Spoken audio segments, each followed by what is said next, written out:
नमस्कार। आज हम डिस्कस करेंगे एचपीएसएससी का प्रीवियस पेपर और आज हम इंडिया जीके का सेशन डिस्कस करेंगे। कुछ एक इंपॉर्टेंट क्वेश्चंस देखेंगे। पहले तो हम हिस्ट्री के क्वेश्चंस देखेंगे इंपॉर्टेंट। 91 से हम स्टार्ट करेंगे। 91 क्वेश्चन में पूछते हैं, rice cultivation is associated with which of the following Harappan site. तो जो चावल की खेती जो थी वो किस हड़प्पन साइट से जो है वो संबंधित है। तो क्वेश्चन नंबर 91 का जो है वो सही आंसर क्या होगा? Option B, Lothal. लोथल से जो है वो संबंधित है चावल की खेती। अच्छा, लोथल के बारे में क्वेश्चन पूछा जा सकता है कि लोथल की खोज जो था वो किसने की थी। तो लोथल की खोज जो था वो एस आर राव के द्वारा की गई थी। लोथल के बारे में पहले तो दो क्वेश्चन आपको पता चल गए। और भी इंपॉर्टेंट क्वेश्चन पूछे जा सकते हैं, जैसे कि हड़प्पा की खोज किसने की थी। हड़प्पा की खोज दयाराम साहनी ने की थी। हड़प्पा के अलावा क्वेश्चन पूछा जा सकता है कि मोहन जोदड़ो की खोज किसने की थी। तो वो रखाल दास बनर्जी के द्वारा की गई थी। तो ये दो तीन डिस्कवरीज भी आप याद रखिए। डेफिनेटली इनके बारे में क्वेश्चन पूछे भी गए हैं और आगे पूछे भी जाएंगे। 92 में पूछते हैं, in which text are the basic doctrines of Jainism deals with. तो किस ग्रंथ में जैनवाद के मूल धर्म सिद्धांतों का व्यवहार किया गया है। किस ऐसा कौन सा टेक्स्ट है जहां से पता चलता है बेसिक डॉक्ट्रिन ऑफ जैनिज्म। तो कहाँ से ये पता चलती है बेसिक डॉक्ट्रिन ऑफ जैनिज्म? ये पता चलती है मूल सूत्रा से। ऑप्शन सी जो है वो सही आंसर है। अब मूल सूत्रा से जो है वो क्या पता चलता है? बेसिक डॉक्ट्रिन ऑफ जैनिज्म जो है वो पता चलती है। एक क्वेश्चन तो देखो जैन धर्म से रिलेटेड ये पूछ लिया जाता है कि महावीर जो लॉर्ड महावीरा थे उनका जन्म कहाँ पर हुआ था। तो लॉर्ड महावीरा का जन्म आपको याद रखना है कि वैशाली में का जन्म हुआ था। कई बार वैशाली में ऑप्शन दिया जाता है वैशाली, या फिर ऑप्शन दे दिया जाएगा कुंडग्राम। तो कुंडग्राम भी आपको याद रखना है कि कुंडग्राम में इनका जन्म हुआ था। इनकी मृत्यु कहाँ पर हुई थी? इनकी मृत्यु जो था वो पावापुरी में हुई थी। तो ये क्वेश्चंस आपने महावीर से रिलेटेड याद रखने हैं। 93 क्वेश्चन देखिए, यहाँ पर पूछते हैं the earliest mention of medicine can be found in.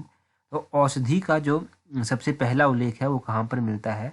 तो औषधि का जो प्रारंभिक उल्लेख है वो 93 का जो है वो सही आंसर है। Option C, Atharvaveda. अथर्ववेद में जो है वो औषधियों के बारे में बात की गई है। उसी तरह क्वेश्चन ये भी पूछा जा सकता है कि सामवेद जो है वो किससे डील करता है। तो सामवेद जो है वो ये आपका म्यूजिक जो है ना, म्यूजिक के साथ जो है वो सामवेद डील करता है। और यजुर्वेद किसके साथ डील करता है? तो यजुर्वेद डील करता है रिचुअल्स के साथ। जो आपके रिचुअल्स होते हैं ना उनके साथ ये डील करता है। कई बार क्वेश्चन इस तरह से पूछ जाता है, विच of the following Veda deal with rituals. तो आपने यहाँ सही आंसर कर आना है यजुर्वेद। अब आपने ऋग्वेद का नाम भी सुना है। ऋग्वेद के बारे में क्वेश्चन ये पूछ लिया जाता है कि 10 राजाओं का जो युद्ध हुआ था जिसको बैटल ऑफ 10 किंग्स भी कहते हैं, उसका मेंशन जो है वो ऋग्वेद के कौन से मंडल में है। तो उसका मेंशन जो है वो ऋग्वेद के 7वें मंडल में किया गया है। 7th मंडला ऑफ ऋग्वेदा, उसमें ये सब मेंशन किया गया है। 94 क्वेश्चन देखिए, यहाँ पर पूछते हैं which of the following was the widely exported metal during the Gupta age. तो गुप्त काल के दौरान जो था वो कौन सी धातु जो था वो बड़े पैमाने पर निर्यात की जाती थी, एक्सपोर्ट की जाती थी। ध्यान रखिएगा एक्सपोर्ट करने के बारे में पूछा गया है। तो 94 का ऑप्शन डी सही आंसर है। आयरन और स्टील जो था वो उस टाइम बड़ी मात्रा में एक्सपोर्ट किया जाता था। कई बार ये पूछ लिया जाता है कि गुप्ता डायनेस्टी के किस रूलर को जो था वो नेपोलियन ऑफ इंडिया भी कहा जाता है। तो समुद्र गुप्ता को जो है वो नेपोलियन ऑफ इंडिया का भी कहा जाता है। देखो कई बार एक और क्वेश्चन पूछे गए हैं एग्जाम में कि ऐसी कौन सी डायनेस्टी थी जिसका कार्यकाल जो था वो गोल्डन पीरियड के नाम से भी जाना जाता था। तो गुप्ता कार्यकाल को जो था वो गोल्डन पीरियड भी कहा जाता था, क्योंकि इस टाइम जो था वो साइंस से रिलेटेड बहुत सारी डिस्कवरीज यहाँ पर हुई। बहुत सारी टेक्नोलॉजी भी इंट्रोड्यूस की गई। इंजीनियरिंग की अच्छी अच्छी कलाएं आपको देखने को मिल जाएंगी। अच्छे अच्छे आर्किटेक्ट आपको देखने को मिल जाएंगे। मैथमेटिक्स, एस्ट्रोनॉमी, रिलीजन, फिलोसफी, ये सब जो था यहाँ पर अच्छे रूप से जो था वो फला फूला था, इसीलिए इसको गोल्डन पीरियड भी कहा जाता है। आगे पूछते हैं 95 में, द वर्ड बुद्धा मीन्स। तो बुद्ध शब्द का मतलब क्या है? बुद्ध शब्द का मतलब होता है एन एनलाइटनड वन। तो किसी को ज्ञान संपन्न करना, ये जो है वो बुद्धा शब्द का मतलब होता है। ऑप्शन सी जो है वो सही आंसर है। गौतम बुद्ध का जन्म कहाँ पर हुआ था? ये बेसिक क्वेश्चन है। तो लुम्बिनी में इनका जन्म हुआ था, लुम्बिनी में। और इनकी मृत्यु कहाँ पर हुई थी? तो इनकी मृत्यु जो था वो कुशीनगर में हुई थी। देखो बौद्ध की जो था वो 4 संगीतियाँ भी थी। ये 4 संगीतियाँ जो था वो कहाँ कहाँ पर हुई थी? पहली संगीति जो था वो राजगृह में हुई थी। दूसरी जो बौद्ध संगीति थी वो वैशाली में हुई थी। तीसरी बौद्ध संगीति जो था वो पाटलिपुत्र में हुई थी। और चौथी बौद्ध संगीति जो था वो कुंडलवन में हुई थी। कुंडलवन जो है वो कश्मीर में पड़ता है। तो ये आप बौद्ध संगीतियों के बारे में याद रखिए। नेक्स्ट क्वेश्चन देखिए 144, यहाँ पर पूछते हैं the attorney general hold office during the pleasure of. The attorney general जो है वो किसके प्लेजर पर जो है ऑफिस को होल्ड करता है। तो देखो अटॉर्नी जनरल ऑफ इंडिया जो है वो किसके प्लेजर पर ऑफिस को होल्ड करेगा। 144 का जो है वो ऑप्शन बी प्रेसिडेंट जो है वो सही आंसर है। प्रेसिडेंट के कहने पर जो है ये ऑफिस को होल्ड करते हैं। उसी तरह और क्वेश्चंस भी ऐसे पूछे जाते हैं। क्वेश्चन पूछा जाता है कि अटॉर्नी जनरल ऑफ इंडिया जो है वो कौन से आर्टिकल से संबंधित है। 76 आर्टिकल नंबर जो है ये बात करता है attorney general of India. Attorney general को कुछ राइट दिए गए हैं, तो उन राइट्स के बारे में किस आर्टिकल में बात की गई है। 88 आर्टिकल में जो है उन राइट्स की बात कही गई है। कुछ पावर्स दी गई हैं उनको, कुछ विशेषाधिकार दिए गए हैं अटॉर्नी जनरल को, तो वो आर्टिकल नंबर 105 में आते हैं। तो ये 3 आर्टिकल आपको याद रखने हैं अटॉर्नी जनरल से रिलेटेड। क्वेश्चन ये पूछा जाता है एग्जाम में इसके अलावा और कि कैग को कौन अपॉइंट करता है। कैग यानी कि controller and auditor general of India. तो कैग को जो है प्रेसिडेंट ही अपॉइंट करते हैं। और कैग का कार्यकाल कितना होता है। कैग का कार्यकाल कई बार एग्जाम में पूछा गया है। तो कैग का कार्यकाल जो है वो 6 ईयर और अप टू 65 ईयर्स, या तो 6 ईयर पहले हो जाते हैं तो वो माना जाता है, अगर 65 ईयर्स पहले हो गए तो वो माना जाता है। 145 क्वेश्चन देखिए, who among the following was returned unopposed to the first Lok Sabha. तो पहली जो लोकसभा थी उसमें सबसे पहला जो तो ऐसा कौन था जो निर्विरोध जो था वो वापस आए थे। निर्विरोध वापस कौन आए थे। 145 क्वेश्चन का जो है वो सही आंसर क्या होगा, ऑप्शन बी आनंद चंद जो था वो निर्विरोध जो था वो चुने गए थे।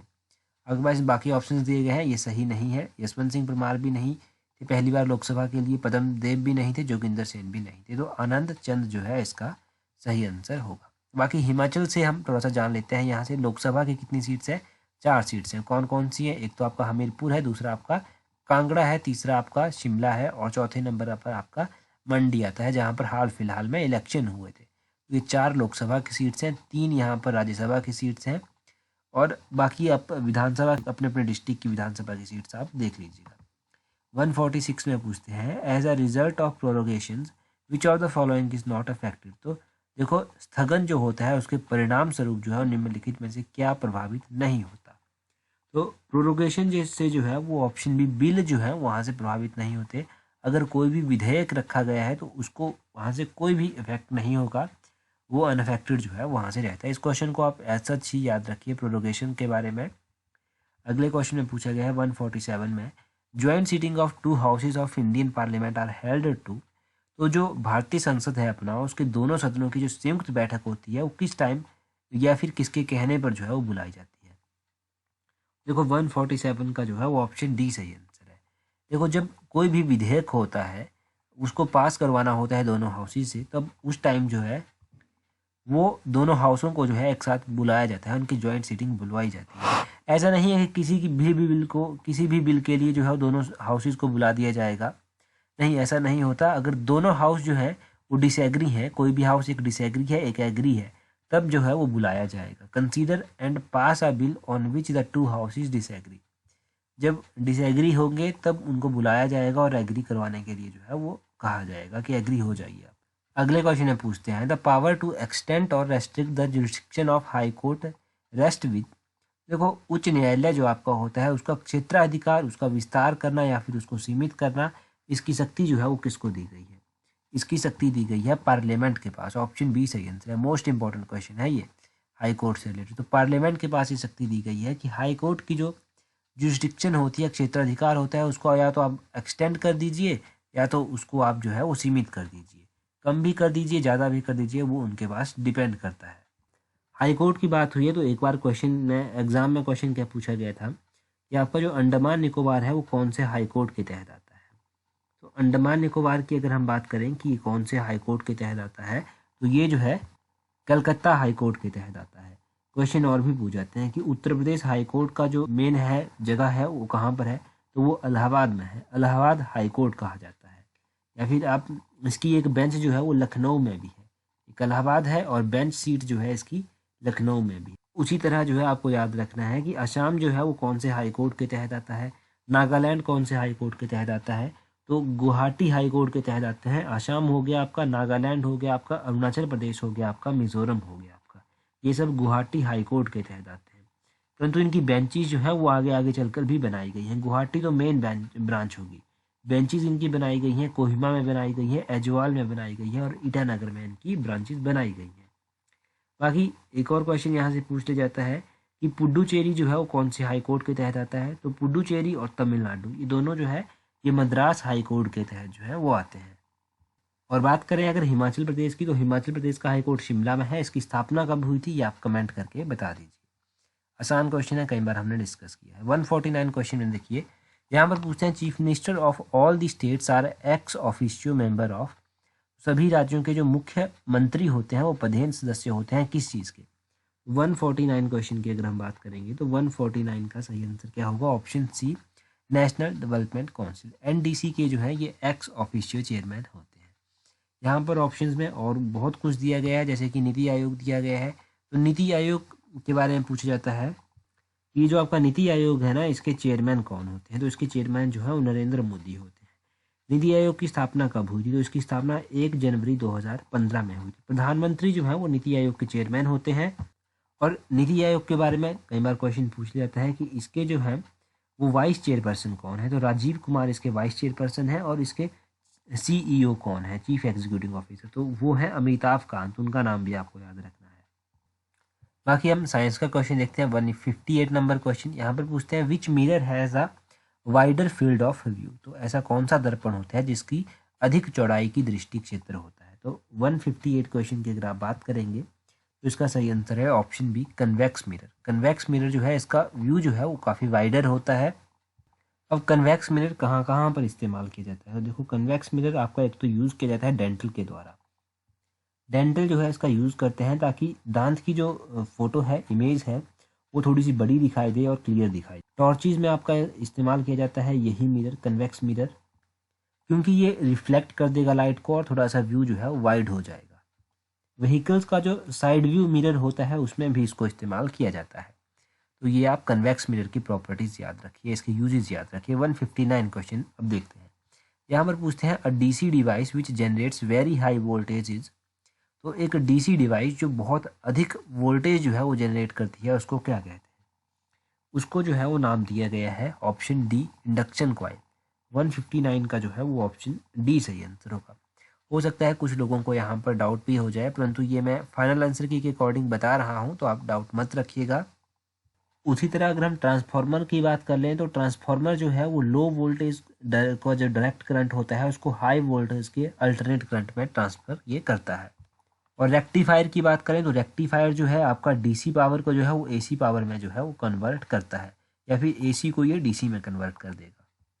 तो ये 2-3 डिवाइसेस के बारे में याद रखिए। आगे 160 क्वेश्चन में पूछते हैं the bright star Polaris is also known as. तो चमकीला तारा पोलरिज जो है उसको अन्य किस नाम से जाना जाता है। 160 का जो है वो ऑप्शन ए सही आंसर है नॉर्थ स्टार। उसको नॉर्थ स्टार के नाम से भी जाना जाता है। सबसे ब्राइटेस्ट स्टार कौन सा है, सॉरी सबसे ब्राइटेस्ट प्लेनेट आप बता दीजिए, स्टार नहीं प्लेनेट। तो प्लेनेट सबसे अधिक चमकता है उसका नाम बताइए। अगला क्वेश्चन देखते हैं। अगले क्वेश्चन में पूछते हैं the layer of atmosphere close to earth surface is known as. तो पृथ्वी की तरह से लगी हुई वायुमंडलीय परत क्या कहलाती है। 161 का ऑप्शन बी सही आंसर है ट्रोपोस्फियर। ट्रोपोस्फियर जो है वो पृथ्वी की तरह से लगती है और ये वायुमंडलीय परत है, ये तो आपको पता है। आपको पता है अलग अलग लेयर है, ट्रोपोस्फियर है, स्ट्रेटोस्फियर है, मेसोस्फियर है, आइनोस्फियर है, एक्सोस्फियर है। ये अलग अलग लेयर्स हैं एटमोस्फियर की, इनका अलग अलग काम होता है। कई बार ये क्वेश्चन पूछ लिया जाता है कि जितने भी वेदर से रिलेटेड चेंजेस हैं, क्लाइमेट से रिलेटेड फिनोमिनाज हैं, वो कौन सी लेयर में होते हैं। तो सारे के सारे चेंजेस जो हैं वो ट्रोपोस्फियर में ही होते हैं। तो दूसरा क्वेश्चन हो गया ट्रोपोस्फियर के बारे में ये। कई बार एक और क्वेश्चन पूछ जाता है कि एटमोस्फेयर की ऐसी कौन सी लेयर है जहाँ पर ये जो एरोप्लेन्स हैं आपके ये उड़ते हैं। तो ये जो एरोप्लेन्स होते हैं ये स्ट्रेटोस्फियर में जो है वो फ्लाई करते हैं। तो स्ट्रेटोस्फियर आपने यहाँ से याद रखना है। तो 2-3 क्वेश्चन जो भी यहाँ से बने वो सभी आपने याद रखना। बाकी अगर अभी तक आपने हमें टेलीग्राम पर ज्वाइन नहीं किया है तो टेलीग्राम पर ज्वाइन कर लीजिए। इस तरह से @allexam31 सर्च कीजिएगा, आपको हमारा टेलीग्राम चैनल मिल जाएगा। 11,500 से अधिक फॉलोअर टेलीग्राम पर है तो इजीली मिल जाएगा। टेलीग्राम पर इंपॉर्टेंट क्विज़, इंपॉर्टेंट पीडीएफ्स, ये सब आपको टाइम टू टाइम हम देते रहते हैं। कोई भी एडवर्टाइजमेंट आती है, पोस्टें निकलती हैं, वो सब आपको टेलीग्राम पर मिल जाएगा। नया चैनल जो हमने इंट्रोड्यूस किया है जहाँ पर हम छोटी छोटी कहानियाँ डिस्कस करते रहते हैं हिमाचल की, उसको भी ज्वाइन कर लीजिएगा। आज की वीडियो में इतना ही काफ़ी है। So that's all for today. Thank you very much.